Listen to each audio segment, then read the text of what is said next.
الحمد لله نحمده ونستعينه ونستغفره ونعوذ بالله من شرور أنفسنا ومن سيئات أعمالنا. من يهده الله فلا مضل له ومن يضلل فلا هادي له.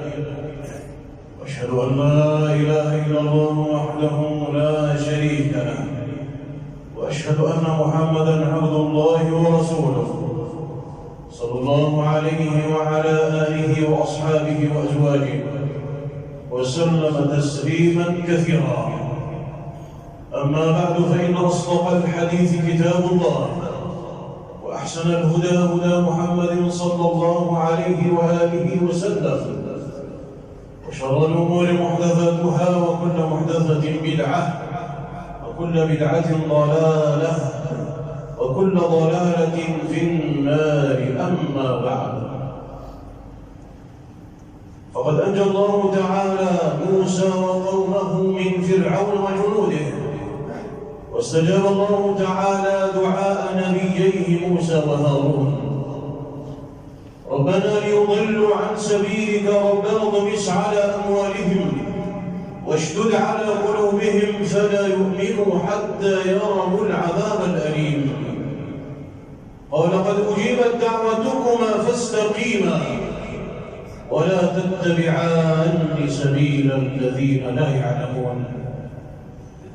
فأغرق الله عز وجل طواغيت الدنيا في اليم الذين كانوا جنودا لفرعون، هذا الرجل الذي غره ماله وقوته وجاهه وسلطانه، حتى قال أنا ربكم الأعلى، وقال يا أيها الملأ ما علمت لكم من إله غيري، وقال يا قوم أليس لي ملك مصر وهذه الأنهار تجري من تحتي، فأجرى الله عز وجل هذه الأنهار من فوقه. صار البحر يبسا لموسى وقومه، لا يخاف دركا من فرعون ولا يخشى، حتى إذا أدرك فرعون الغرق قال آمنت أنه لا إله إلا الذي آمنت به بنو إسرائيل وأنا من المسلمين. الآن وقد عصيت قبل وكنت من المفسدين، فاليوم ننجيك ببدنك لتكون لمن خلفك آية، وإن كثيرا من الناس عن آياتنا لغافلون. فقد أخرج الله عز وجل جثة فرعون إلى ربوة، إلى شاطئ مرتفع، حتى يراه الناس ويتأكدوا موته، ويعلموا أن لو كان إلها حقا لما مات وغرق. روى الإمام أحمد في المسند أن جبريل عليه السلام قال للنبي عليه الصلاة والسلام لو تعلم يا نبي الله وأنا آخذ من حال البحر، وحال البحر هو الطين الأسود منه، قال لو تعلم وأنا آخذ من حال البحر فأدسه في فم فرعون مخافة أن تدركه الرحمة، لكن فرعون طلع الله عز وجل على قلبه فمات كافرا طاغية عياذا بالله.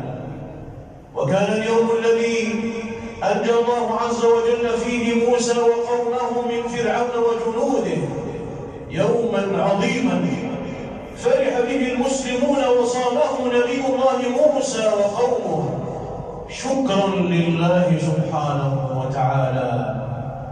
وسن النبي عليه الصلاة والسلام لنا صيام اليوم التاسع والعاشر مخالفة لأهل الكتاب، وقال نحن أحق وأولى بموسى من أهل الكتاب.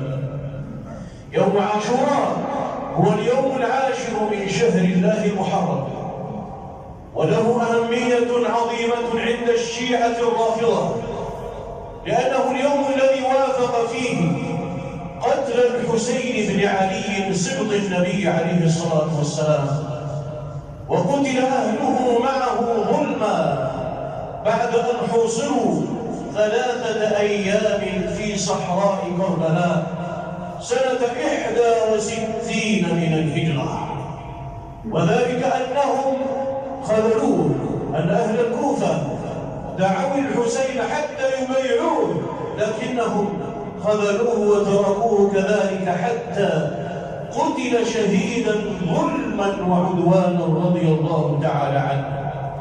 فأحدثوا بسبب ذلك بدعا كثيرة، وخاصة الطائفة 12 منهم، فإنهم يحيون الأيام 10 الأولى من شهر الله المحرم، وخاصة في كربلاء التي قتل فيها الحسين بن علي رضي الله عنه، وقال عن المكان إنه كرب وبلاء لما أيقن أنه سيقتل.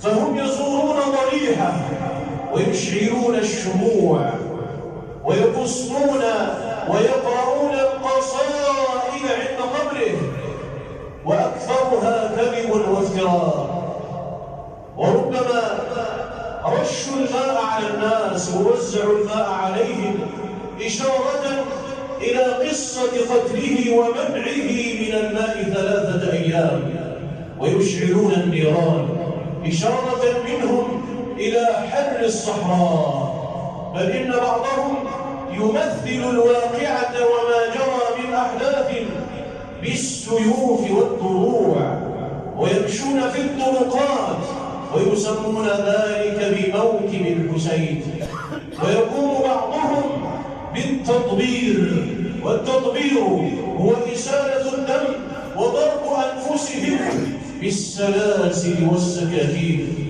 ويصيحون قائلين الحسين قد مات فماذا نفعل نحن بالحياة؟ وهذا كله بدع وضلالات.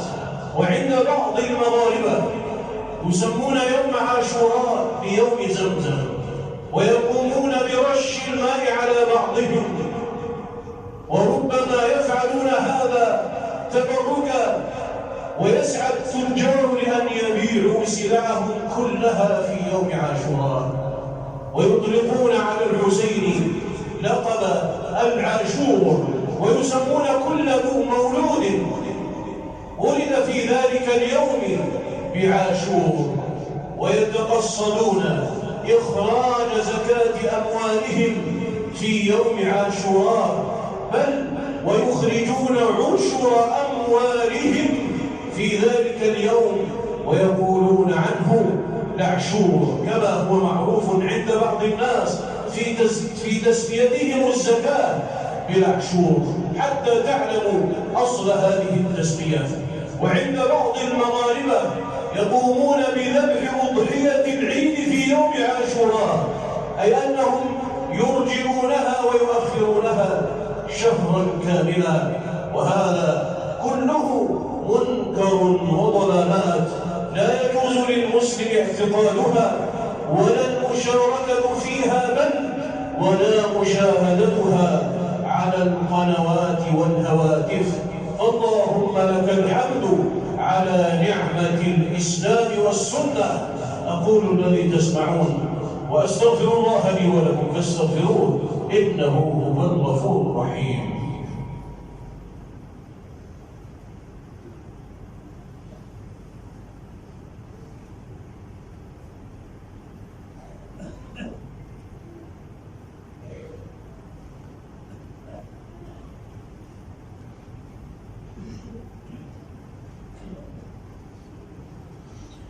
الحمد لله رب العالمين، والعاقبة للمتقين، ولا عدوان إلا على الظالمين، وأشهد أن لا إله إلا الله وحده لا شريك له ولي الصالحين، وأشهد أن محمدًا عبد الله ورسوله صلى الله عليه وعلى آله وأصحابه أجمعين.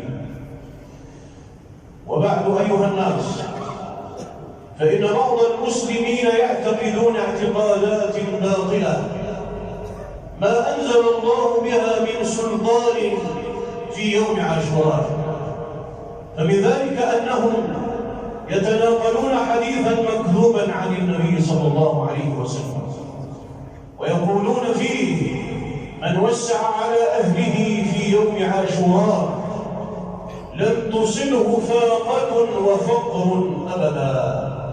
وهذا حديث مكذوب موضوع. لذلك هم يجتهدون في صنع الطعام وشراء الزائد منه، وخاصة الدجاج كما هو معروف عندنا في بلدنا.